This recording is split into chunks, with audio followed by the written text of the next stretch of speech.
और एक हट्टा कट्टा इंसान अपने आदमियों को लेकर कैबिन के अंदर दाखिल हुआ। उन सभी के हाथों में बेसबॉल बैट थे। डायरेक्टर मोदी, कौन है जिसने आपको प्रवोक किया? बताइए, उसकी कहानी अभी खत्म कर देते हैं। तुम्हें यहाँ आने के लिए किसने कहा? डायरेक्टर मोदी, आप मुझे क्यों मार रहे हैं? डायरेक्टर मोदी बस इतना चाहते थे कि नक्श उन्हें किसी भी तरह माफ कर दे, और इस चक्कर में वो पूरी तरह से आउट ऑफ कंट्रोल हो गए थे। मुझे कुछ नहीं हुआ है, जल्दी से अपने आदमियों को लेकर यहाँ से निकल जाओ। मिस्टर नैनीवाल जमीन से उठे और अपने आदमियों को लेकर उस कैबिन से बाहर निकल गए। सॉरी सीईओ सर, मैं आपको पहचान नहीं पाया। प्राची, मुझे कुछ अच्छा नहीं लग रहा। मुझे लगता है कि हमें नक्श के पास जाना चाहिए। वो अकेला होगा। अरे तू फालतू में इतना सोच रही है। नक्श तो राजा है, राजा। उसका कुछ नहीं हो सकता। तू बैठी रह, मैं जा रही हूं उसे देखने। अरे सुन तो, उससे कुछ नहीं होगा। प्राची बोलती रह गई, लेकिन तब तक अनिका लिफ्ट की तरफ पहुंच चुकी थी। दूसरी तरफ प्रेरक का जवाब सुनकर नक्श बिल्कुल भी खुश नहीं था। क्या ये तुम्हारा अपॉलजी एटीट्यूड है? ये सुनकर हिरेन मोदी का चेहरा और भी ज्यादा सड़ गया था, लेकिन अब बीच में बोलने की उनकी हिम्मत नहीं हो रही थी।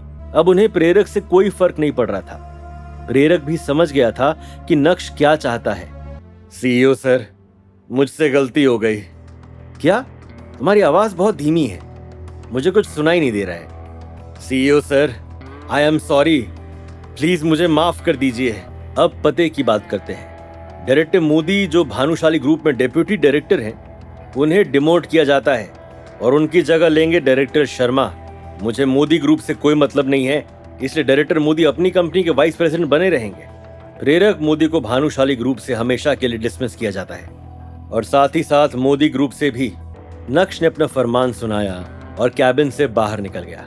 कैबिन से बाहर आकर नक्श के कदम सीधा लिफ्ट की तरफ बढ़ने लगे। जैसे ही लिफ्ट का दरवाजा खुला, उसमें से अनिका बाहर आई। जब अनिका ने नक्श की ओर देखा तो तुरंत ही उसके कदम नक्श की ओर बढ़े। नक्श, तुम ठीक तो हो? ऑफ कोर्स मैं ठीक हूं। तुम यहाँ ऊपर क्या कर रही हो?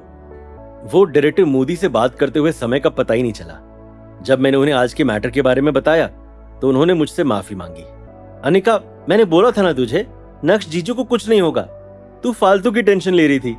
प्राची की बात सुनकर नक्श ने मन ही मन सोचा, ओह, यानी अनिका काफी समय से मेरे बारे में सोच रही है और सोच सोच कर परेशान हो रही है। क्या बात है, दूर रहते हुए भी वो मेरे पास आ रही है। तुम इन 2 दिनों से कहां थे? मुझे जॉब मिल गया है, सैलरी भी बहुत अच्छी है, और वो लोग मुझे खाने के साथ रहना भी प्रोवाइड करते हैं।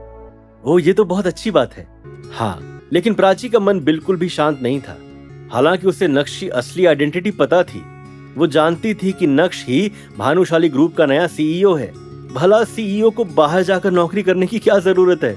नक्श, क्या तुम घर आने के बारे में नहीं सोच रहे हो? इस बारे में हम बाद में बात करते हैं। अभी हाल फिलहाल में तो मैं बहुत बिजी हूँ। नई नई जॉब लगी है और मेरे बॉस भी मेरे बारे में बहुत सोचते हैं। यहाँ उन्हीं की वजह से तो आया था। उस दिन तुमने मेरी जगह पर अपने आप को विहान का हॉस्टेज क्यों बनाया? क्या तुम्हें बिल्कुल भी डर नहीं लगा?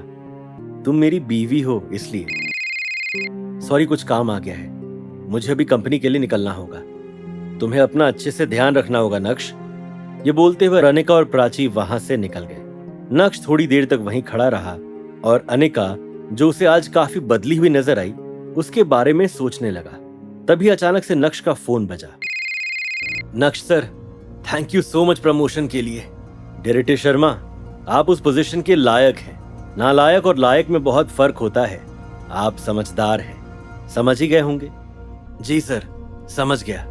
भले ही नक्श ने 20 करोड़ रुपए का स्टार विला खरीदा था, लेकिन वाकई में यह विला स्टार कहलाने के लायक था।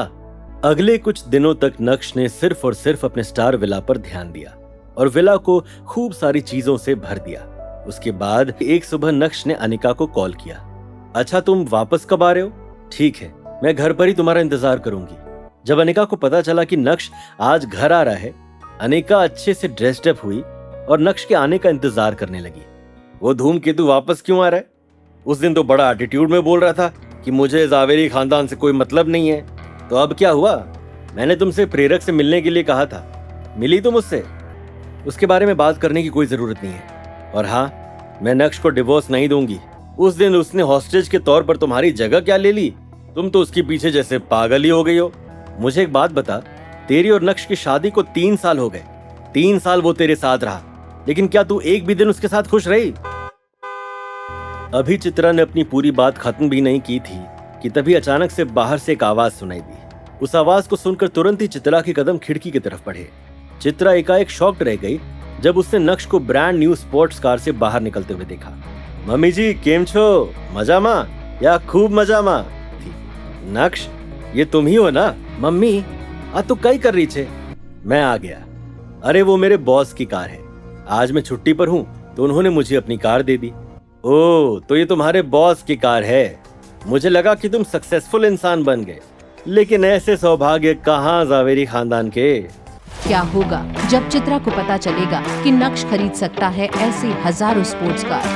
क्या जग जाएगा अनिका के दिल में नक्श के लिए प्यार? क्या होगा नक्श का अगला कदम? कैसे ले आएगा अनिका को स्टार विला में? ये जानने के लिए देखिए अगला एपिसोड सिर्फ पॉकेट FM के YouTube चैनल पर, और इंस्टा एम्पायर के सारे एपिसोड्स को सुनने के लिए डिस्क्रिप्शन में दी गई लिंक से डाउनलोड कीजिए पॉकेट FM ऐप।